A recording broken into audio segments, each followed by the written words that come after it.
Hey guys, this is Adam with the fourth installment of the Sonata Blues Project. So when I left you last with the third installment, I had just visited my buddy Deke Harp down in Clarksdale, and I had shown him my Cragar rims. I had these wonderful chrome rims. What I did not know at that point was the odyssey that was going to follow on having gotten these gorgeous high-priced rims. No idea just how bad it was going to get. Let me start by saying, do you know what this is? You ever seen one of these? I didn't know what it was called. I'd never seen one, and I didn't know about it until far into this. So just bear with me. I'm going to try to give you the sort of rundown. Most of us know what it's like when our car has front wheels that aren't balanced. And of course, you should balance all four wheels. It's wheels and tires, and basically the balancing is a way of compensating with the help of little weights that are attached to some place on the rim, the wheel. It's a way of compensating for slight imperfections in the, call it the roundness or the total sort of proportionate weighting of the wheel, and also the tire, because tires, as well as they're manufactured, are not always perfectly they don't weigh exactly the same in every dimension. I knew nothing about this except that one had to have new wheels and tires balanced when I got my Cragar rims. Fitment Industries said that what they were going to do if I buy tires as well as wheels is they were going to balance them at the factory. So they came that way. And I had them put on by Johnny at Oxford Tire. Okay. And so I drove them. I'm trying to think when it first became apparent to me that they weren't really quite right. But, you know, most of us have had the experience of tires and wheels that aren't quite balanced. You get that little slight tremor in the steering wheel, right? And often it doesn't begin until you get to, in my case, it was fine until about 60, and then it showed up, and it was frustrating. It was frustrating. And I knew that things just weren't quite right. You know, and what's interesting is when your wheels and tires are balanced, you don't even notice. It's like your body working. And you don't only notice when the body starts to break down. Same thing with balancing. It's like you don't notice it until it's not 100% there, and then you notice it and it's irritating, and it's like somebody with a little tremor. It shouldn't be irritating that people have tremors. It's just if you're used to your body working and suddenly you got a tremor, you go, what's wrong? Got to fix this or else got to submit to it. I didn't want to submit. So, Gateway Tires, I brought them to Gateway Tires. And I said, these were supposed to have been balanced by the place that I got them, but they don't seem to be. So they said, we'll rebalance all four of them. And that's what they did. And I took them and I drove out to do something. I guess I was doing a bike ride in Pontotoc, Mississippi, and they just weren't right still. Okay, so Fitment didn't quite get it right. Gateway didn't get it right. So I stopped at Pontotoc Tire on the way back. I thought, I'll get those front wheels balanced again. Went in, the guy, it was like a sleepy Saturday morning in a Mississippi tire shop. There wasn't a whole lot going on. The guy let me come back and stand there and watch him do it. He said, this one needs, 2.5 ounces, this one needs 1/2 ounce. So it's like, okay, well, we found something. Okay, good. Great, happy to pay him for whatever, $35 for two on-the-spot kind of things. Get back in the car, get back on Highway 6, heading back to Oxford after my 40 mile, whatever it was, 30 mile hard bike ride. Race type bike ride. A little tremor in the wheel. It's actually a little worse. I'm going, why? What is that? So I was so preoccupied that was a Saturday. There's almost no place in Oxford that's open on a Saturday afternoon. Everybody shuts up shop after noon on Saturday. Get to 12 noon, go out hunting or fishing. So I found a new place that was trying to get some business. It's a Midas shop. And I went in and I told him what my story was. I said, You're the third shop I'm coming to with these things. So there's a problem here. See if you can figure out what's going on. So I sat there for half an hour. They come out. The guy's wiping his hands. He goes, we're not even going to charge you. He says, we're not even going to charge you. He goes, one of those rims is out. It's out of round. He goes, I stripped all the weights off it, and then we spun it up, and it's out of round. And I said, really? He goes, yeah. And I thought, God. So I'm going to have to convince Fitment. Now that I've used it for a week, I'm going to have to go back. It's just going to be a huge hassle. So I waited till Monday morning. I went into Oxford Tire.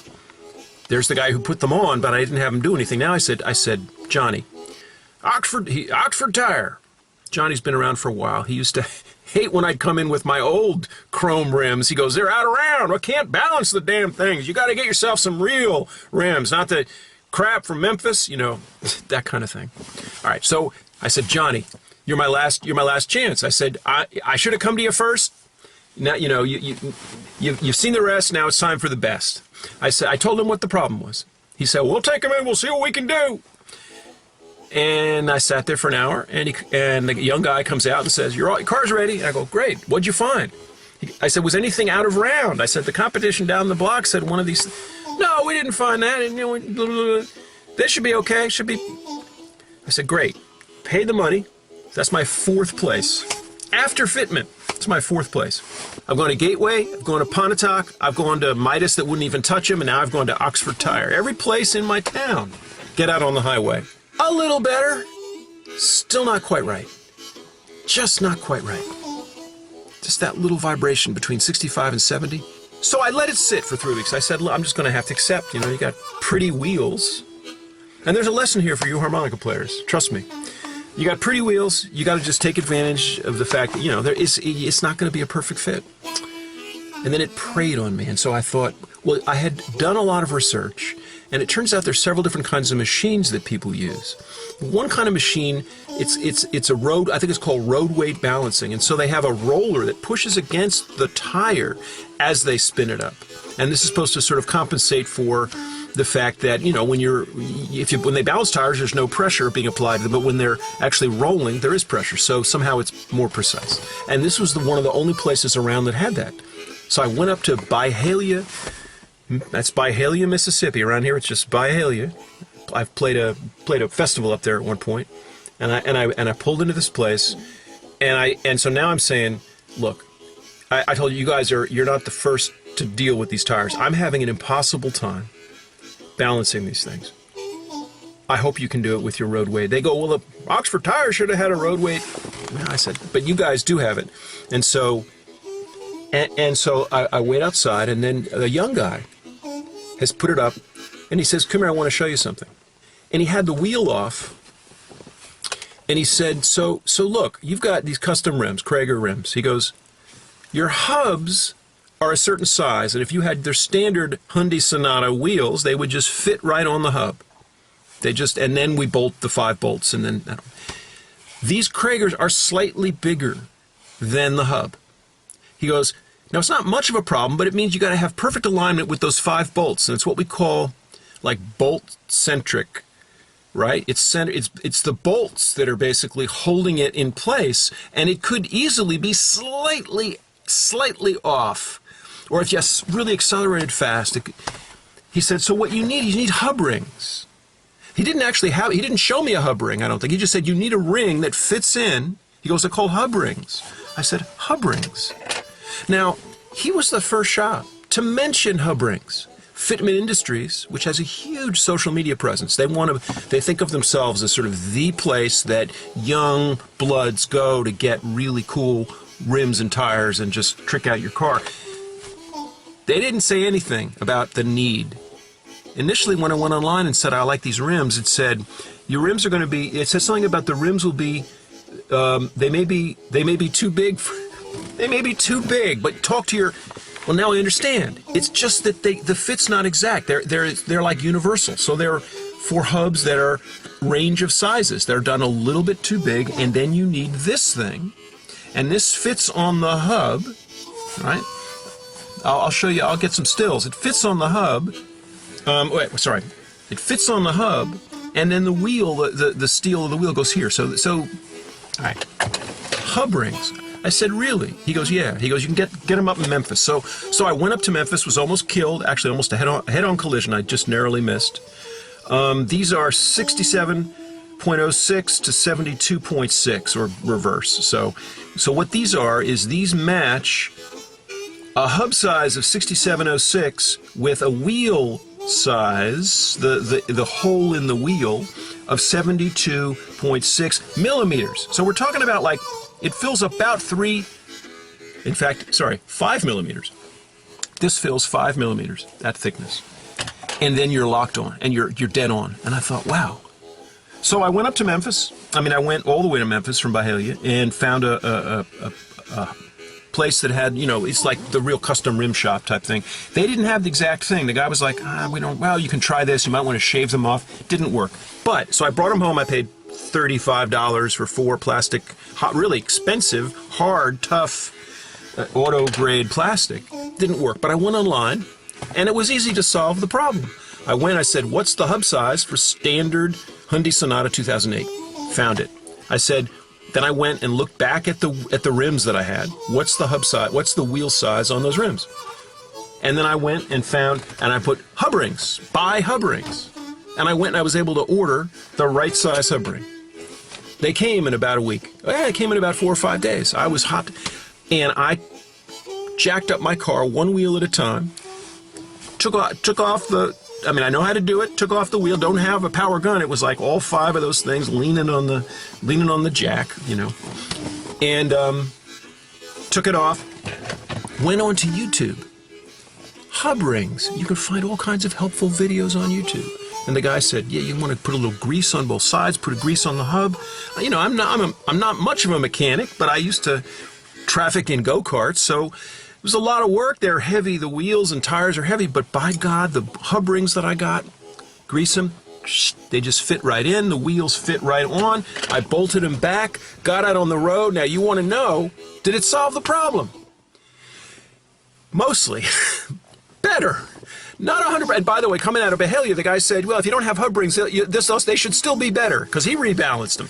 So he was my 5th shop, but I didn't have the hub rings coming out of there. Now I had the Behalia 5th, rebalancing. 5 rebalancings. Fitment. Just do not deal with Fitment. If Fitment doesn't know to tell you that you need hub rings, they don't deserve your business. So yeah, so the car's working real well now. That's my odyssey. I went to 5 different shops after I got stuff that was supposed to have been balanced at the shop by the folks who sold it to me. But I'm much closer, and I've learned something about hub rings. So what's the lesson for you as a harmonica player? What's the lesson? There's a lesson here. There's a few different lessons. Number 1, be persistent. If there's something you can't do, if there's something you don't know, if there's some equipment snafu, keep asking questions, keep on pushing, keep on using your brain as creatively as possible, keep on checking YouTube and using different search terms.